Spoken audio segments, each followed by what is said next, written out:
evening and welcome to another episode of Late Night with Lenette. I'm Lenette Peterson, your host. My guest this evening wears many hats. Representative Eric Eastman has been an actor for about 35 years and in the Merrimack area about 20 of those years. Mm-hmm. Welcome to the show. Thank you, Lenette. Thank you for having me on. It's an honor. Oh, it's always good to see you.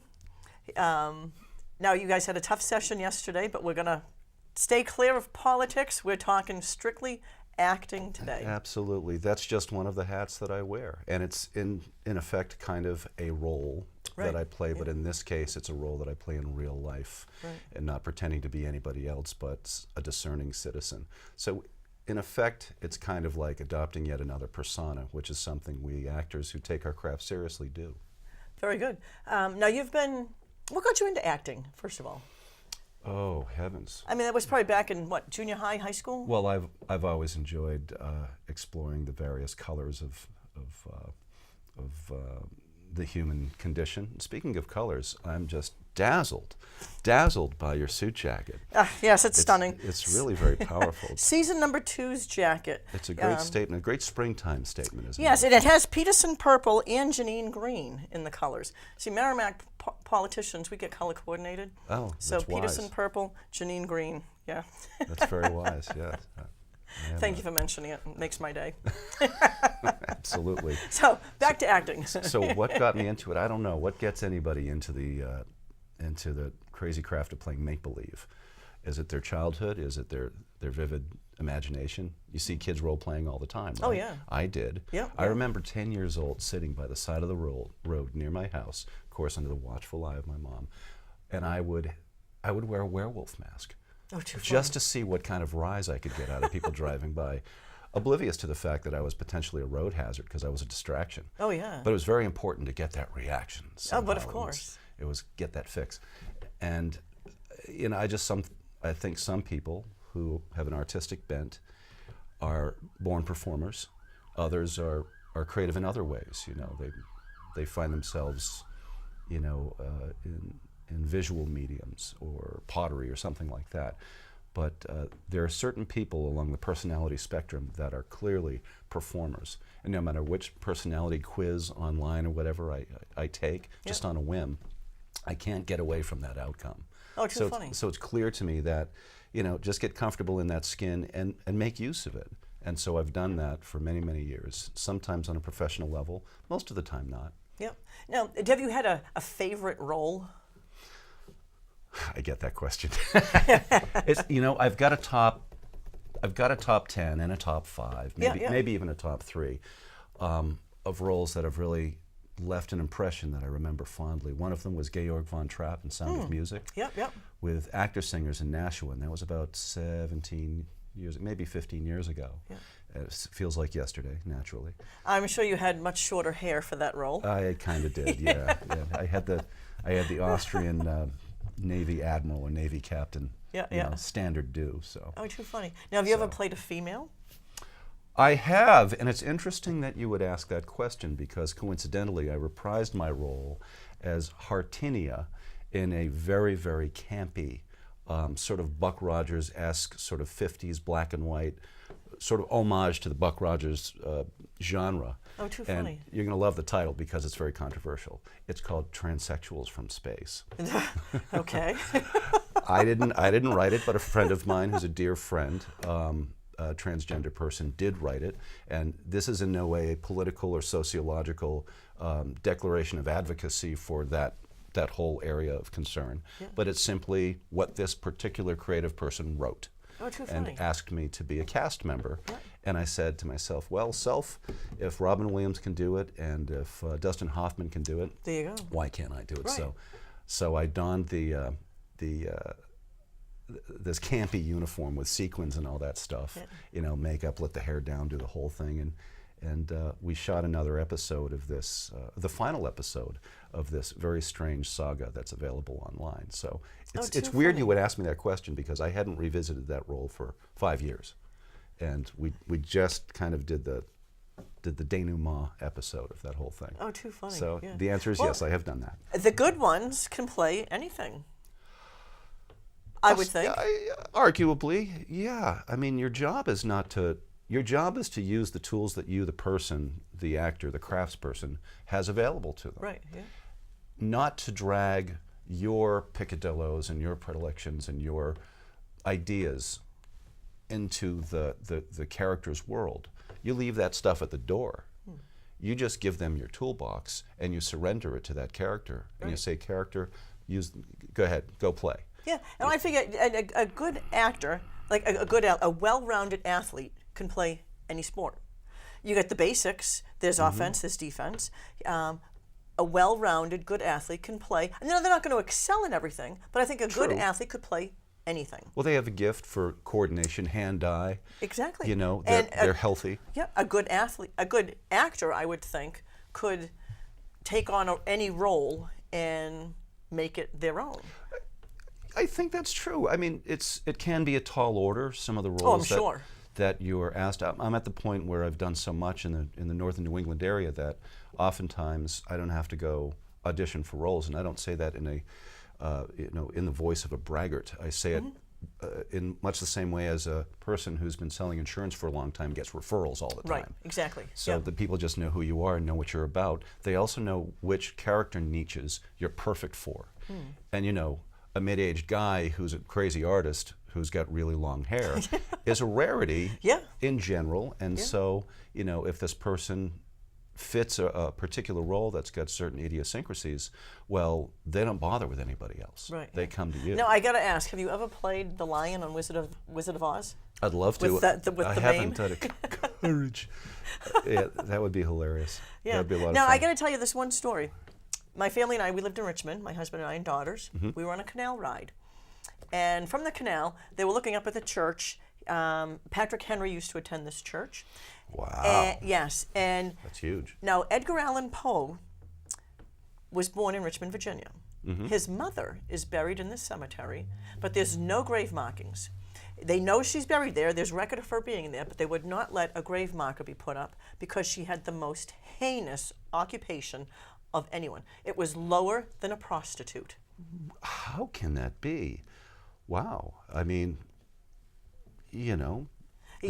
that's really hard to figure out. Right. How could any profession be regarded by puritanical society as being lower than that of a prostitute? Yeah. No, and her occupation was an actress. Oh, how perfect, how fitting. Yes. Yeah, I've got a T-shirt that kind of goes along with that. It says, it's from actually a company called Samuel French that puts out playbooks. That anybody wants to do a play, they go to Samuel French and they get the plays and distribute it to their actors. And so the shirt is kind of an homage to actors and their reputation. It says, "No dogs or actors allowed." So I can kind of get with that social stigma. Yeah, I they can say see why they would say that. with a prostitute, you knew what you were getting. I mean, you didn't want to get it, but you knew what you were getting. With an actress or an actor, you didn't know what you were getting. Yeah, this person's too duplicitous. Exactly. They're too disingenuous. I have no idea where they stand if they're being real with me. Right. And you know what? I get that a lot. Well, I don't know. I get that sometimes. And it's easy. So I think it's funny as heck. And I'm willing to play with that perception and proudly claim that. You're lower than a prostitute. Yeah, the mantle of being, someone that you just aren't sure about. And that's fine. But really, public perception revolves around, the reason public perception is that way is because with an actor, particularly an accomplished one, they have the idea that they're doing it all the time. Now, is an accountant, running numbers in their head when they're having coffee with you on an off day? Probably not. Probably not. Yeah. Right? Is a plumber trying to figure out, what your plumbing issues are when they're at a barbecue? Probably not. Probably not. So is an actor always plying their craft at all times, being as completely duplicitous as possible? That would be Probably not. exhausting. Oh, no kidding. And here's the rub. Acting is being. Acting is reacting. Acting is just actually being in a moment and being that person. You yield yourself to that character. You let them do their thing with you.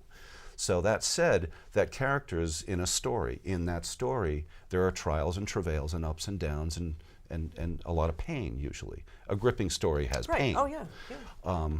hopefully it has a resolution, sometimes not. But in order to actually tell that story accurately and do honor to that character, you've got to go through that valley of the shadow emotionally every single time you tell that story, whether it's on camera or on stage. So that can be emotionally exhausting. Why would an actor in their right mind, and most aren't, choose to go through that kind of emotional heavy lifting all the time? Oh yeah, and I would think acting and playing a role, it's not reality. Do you want to live not in reality? I mean, I would think life... Divorced from reality all Exactly. the time, yeah. But the thing is, our job is to make it real. See, True. there's an expression that comes out of the theater called the suspension of disbelief. And your job is to make that easy for your audience's sake, Right. not for your sake. Yeah. Being delusional is part of our stock and trade, but it's only being delusional in intense, short bursts. Right. See what I'm saying? Gotcha. Yep. And if we do it right and we do it correctly, then that audience will suspend their disbelief. They'll take the ride with you and take from that story what you hope to give them. You know, what emotional lessons or impressions you hope to leave with them. Right. And people when people make purchases, they do it emotionally. They pretend they're being pragmatic, but they're not. They're Right. doing it emotionally. The same thing is true for telling a story. So that is our craft, is the craft of surfing emotions with sensitivity and conviction so that the audience feels that you've given them something they didn't have before. That would just be way too exhausting to do all Oh, I the bet. time. I can't imagine. Yeah. Yeah. But I think it's hilarious that you brought that up because I'm willing to reinforce that idea. Dirty dogs. Yes. You're lower than a prostitute. Hey, it's fine. I'll wear that proudly. Make a button. Yeah, there you go. I love to be underestimated. Yeah, wear it on your lapel up at the State House. Yeah. Now, if you could pick the ultimate role, the ultimate part, what would it be? Is there Wow. one? Yeah, is there one? That's another that great you would, question. That you would want to portray? Other than the Cowardly Lion. Well, that's a good one. I haven't had the chance, other than some of these serial episodic pieces that I've been working on with various producers and directors and writers around New England. One's called Point Society, and that's created by and produced by Beth Brown, who's from Candia, I think. Oh, wow. So she's a very clever, accomplished individual. Another person, or a couple, a duo, named Andrew Bard and Janet Lavina, or Yavina, and they're in the Portland area. Have another piece called Dystopia, and of course there's this one, TFS, Transsexual from Space, and these are episodic pieces. And the ideal role for me is one that I can sink my teeth into and continue to peel like layers of an onion and continue to explore and get to know that character. And in an episodic format, you get that opportunity. So I can't necessarily put my finger on any one character, although I like doing period pieces. Yep. I like working on historically based, couched in a certain period of history, materials. So something like that can be episodic and hopefully has a paycheck attached to it, and decent production value would be my dream job. Oh, there you go. Now, have you ever done Shakespeare? Lots. Yeah. Well, do you have a favorite Shakespeare role? Oh, wow. There are so many, and I have done so many. Yeah. Most of it locally, unpaid, volunteer with a Yeah. community group, Nashua Theater Guild. Oh, gotcha. And they've got a 25-year-long tradition of doing Shakespeare in the park in the summertime Right, okay. in Yeah. Nashua.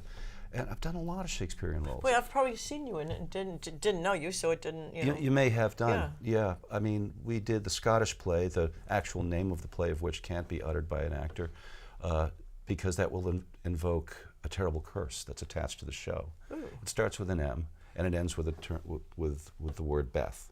Aha, okay. And then the first syllable is the first syllable in McDonald's. Yeah. So that was a favorite role.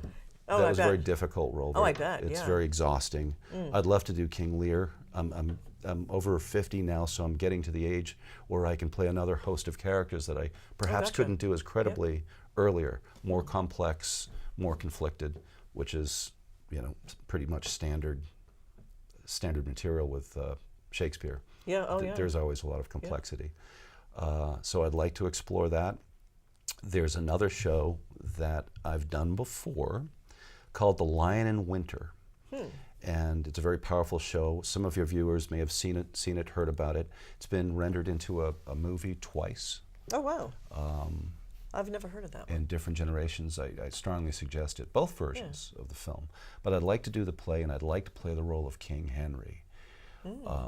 I've played one of his sons, but it's about the English aristocracy, or actually the English royal family, in the late 1200s. Interesting. Okay, now have you ever taken part in a musical? Oh, yes. So you sing as well? Well, Sound of Music is a musical, this is true. isn't Yeah, it? yeah. And actor-singers in Nashua, that's what they do. They do musicals. And so when I came to Nashua in the early 90s, I got involved with them pretty quickly, because it was, as a person with an artistic temperament, you kind of need this in your life. Right, oh yeah. It's like your avid golf game. Exactly. If that's your thing, it's your thing. Right. And I did a bunch of musicals with that group. Another one, we did an operetta, about a 120-year-old operetta, in Manchester, perhaps 5 years ago. And I'm drawing a blank on the name, and I should know it. But Pirates of Penzance. Oh, that's a great one. Why I couldn't remember that, I don't remember know. That one? Yeah. But I played the Pirate King, so that was another favorite. Oh, there you go. Yeah. Now That would be. That was a favorite. Yeah, that's one of my favorites. Yeah, he's over the top. He's just so over the top. He's such a cartoon. Yeah. Well, you ought to hook up with Jane Cormier. Have you ever talked with Jane Cormier, the Honorable Jane Cormier? About this? About opera. Theater? She has the Piccola Opera. She started her own opera company, her and her husband, Carlos Martinez. Yes, in Manchester. She was a guest on my show, and one of her proteges, one of her students, Ashley Terrian, was on my show, and she actually, we had a sample of her. I've gone to see her perform, and we had a clip. Yes, you need to get. I'll have to give you Jane's contact number. Yeah, I'll look her up. She was a state rep. Her freshman term was my second term, and then she ran for state senate and was not elected. Came close. Yeah, that's a tough race. Yeah, it's a whole different animal running. But for her and her Senate. husband, they've oh my word, they've been all over the world with. I'm their impressed. Music. Yes, the things you learn about your colleagues, especially on Late Night with Lenette. Especially on Late Night with Lenette. Yeah, you should look into opera. So, now I would guess you're a tenor. You're a bass. Not a tenor. What do you think? Yeah. I'd love to be a tenor, but it's just not going to happen in this lifetime. I can do the falsetto, but there's a with some singers who have training, and I have some training. Not a lot of formal training. Most of the training I've gotten in the past has been in preparation for a musical. It's a ton of singing, you're actually getting steady, regular instruction many times a week. That's a great gift. Oh yeah, you know. My husband's a low, loud bass. I love a bass voice. Yeah. Yes. I tend to be most comfortable there. There's less straining. There are times I like to swoop up. I used to be a lead singer in a couple of bands. Oh, nice. But what type of bands? Just rock and roll, different kinds. I kind of liked the jangly British invasion type of sound that came out of the 70s. And partially in the 80s. Oh, yeah. And you got the Led Zeppelin kind of look with the hair. I do now, but believe it or not, as a post-adolescent in college and all that, I was a punker. Or I thought I was. What I was a comfortable suburban kid who was raised by great people, who wanted for very little. Yeah. And I admit that. And I kind of copped on to the social phenomenon of punk and the music that went with it, even though I really didn't have the street cred of being a disaffected youth or something like that. I liked the new wave music. And I mean, that was cool. Yeah, I had lime green sneakers. I had some pants. So you were into it. Oh yeah, I had pants that, you name the color, it was in the pants. But I didn't want to mess with my hair because of my day job and going to college. Right. So I had a wig. So I sometimes spiked the wig, or I had I had different colors in the hair. That's legit. Yeah, so no, I would put on the wig, and sometimes I'd be going out clubbing, and I'd come home, and my parents would be out to dinner or something when I left. Yeah. When I came home, my mother, she's, oh my God, couldn't recognize me, and a couple of times she saw me out. And I made comments, in passing to her. Hi, Mom. And she didn't realize it was me. Freak her out. Yeah, so that was pretty cool. I had a blast with new wave music. So, I was into some of that stuff too, yeah. Yeah. I mean, it was a good time. The Oh, 80s yeah. were my glory days, apparently yours. Yes, the one-hit wonders of the 80s. Oh, they're classics. Those are my youngest daughter and I love the one-hit wonders of the 80s. Yeah, It's the big hair bands and the weird music. Well, that's the thing. People think that I'm definitely a metal guy, you know. Yeah, you get the look. Because right, Yeah. you know. But it's just, I don't know. This has been me for 20 years, 25 years, and Yeah. it's just how it is. So how long did it take to grow that long? I think that the greater question is, the answer is 25 years, but it actually takes about 5 years to grow this out, Yeah. for me anyway. But it's only been a couple of times that I've taken it off. Oh, wow. And usually it had something to do with some official need. Like a part in a play or whatever. That or some other thing circumstance that would call for me to have a more trimmed, ubiquitous look. You Yeah. know, Nowadays, I mean, you can throw it in a ponytail or a man bun or whatever. well, you've seen me do that in political Correct. circles, right? Yep. I never set foot in the State House without it pulled back, you know, the full Steven Seagal pulled way back Right, and yeah. real tight and then braided Right. and all that, because that's respect. Oh, yeah, You know, yeah. I'm showing respect. And it looks professional. That's the intention. Yeah. So, you know, I mean, plus if you've worked at shape-shifting, you know, I grow the beard, I take the beard off, you know, all these different combinations. If you've worked at it a long time, which I have done, you know what your capabilities are, and if you need to get professional and get for real, you can do that. You know. Oh, there you go. So I'm able to get away with it because you know the craft that I enjoy so much, that I occasionally get paid doing, you know, has afforded me that knowledge of how I can make it work. Right. So you can relate to being a starving artist? Um, Well, hopefully you have something else. Yeah. The starving part, not so much. I'm very humbled and very grateful to have had reasonably good luck Oh, good. in my efforts to turn my avocation into a vocation. But the reality of it is that I live in Nashua, New Hampshire. I don't live in New York City. I don't live in LA. I don't Right. live in London or whatever. And the fact of the matter is, you know, performing arts for me is a part-time gig. From a standpoint of it being a profession. Gotcha. Do I have the skills of somebody that could step into that world and compete reasonably well?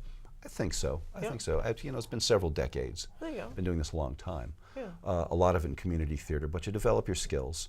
And over the last decade, I've been involved in recorded media, which is filmmaking and television. Gotcha. So I have that fluency. But the fact is, I live here. I choose to live here because I Right. got family here.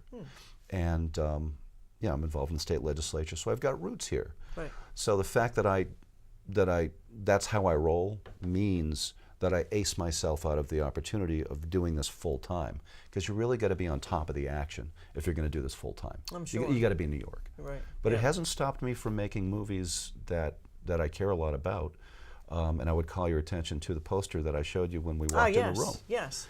And that is a film called Spin the Plate that's based on a novel by the same title, written by the novel by the wife and the screenplay by the husband-wife team, who I know and admire a great deal and enjoy working with, who created this wonderful story about a woman overcoming the scars of childhood abuse. And I was honored that they asked me to direct the film. Oh, wow. So we've been doing that over the course of the last couple of years, and half the film was shot in New Hampshire, Oh, nice. the other half in Boston.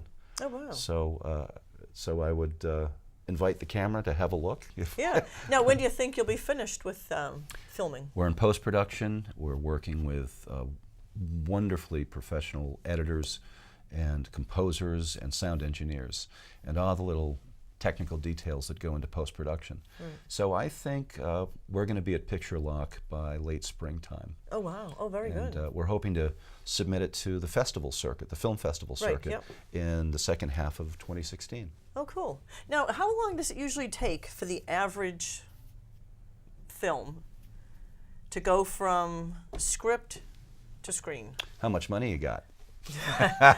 I'm sure. If people are getting paid, stuff gets done. Right. In the independent film world, Yeah. Mezzo mezzo. You know, it Right. depends on what your resources are, how organized you are, how experienced you are, what your team is like, and how passionate they are. That's currency. Wow. Passion and commitment to a project is currency Gotcha. in my world. Yeah. And it gets things done that you would otherwise have to pay thousands of dollars to get accomplished. Money talks in Yeah. every sense of the way. Yeah. You get the money, you get things done. Unfortunately. It's the truth, and so Yeah. too is it the case in filmmaking. But I will tell you that I've worked with what I consider to be the most passionate, devoted, dedicated team that I could ask for ever with this project. Oh, very and good. a lot gets done when you have a team like that. Oh, I bet. Yeah. Now, have you ever been on a soap opera? No. The classic daytime television? No, but that would be No? kind of cool because that goes back to the episodic thing. Right, yeah. Where you constantly get to occupy this character Oh, and yeah. breathe life into them and Forever. and put them in new, different situations because your writers are constantly coming up with new, Oh, yeah, new yeah. conundrums that you've got to deal with, Yeah. and new relationship issues that you've got to Right. deal with in that persona. So I think that's great exercise for an actor. I don't know if at my age, at this point, I would be marketable in that marketplace. Right, I yeah. might be. I haven't pursued it or explored it, yeah. but it would be pretty cool to have that. Yeah, some of those roles. I remember my mother was pregnant with my oldest brother, who's 2 years older than me. So he's a couple of years shy of 60. My aunt, my mother's mother's sister, got her watching a soap opera back then. My aunt watched that soap opera until she was 95 when she died. And if you went to Aunt Lila's house, you knew her story came on at, I think it was 3 o'clock, and that's what you did. You watched that story. And I mean, you could pick up. I would miss maybe a year, and oh, it's the next day. It was hysterical. Yeah, no, people get into that. It's Yeah. vicarious participation in somebody else's lives. Oh, yeah, You know, like a fly on the wall type of thing. And that goes back to, I think anthropologically, it goes back to who we are as creatures. We relate to one another. We empathize with one another. We connect by understanding each other's story because it helps us make sense of our own story. That's why stories are so potent and meaningful and have existed in human culture forever. Exactly. And speaking of forever, we've come to the end of our episode. Oh, we how did that can't go happen? on forever. How did that happen? I know, it goes by quick, doesn't it? It does. Like I a good story, it goes yes. by. I thank you so much for being on the show. Thank you for inviting me. I appreciate it. Thank you for tuning in to Late Night with Lenette. Good night and God bless.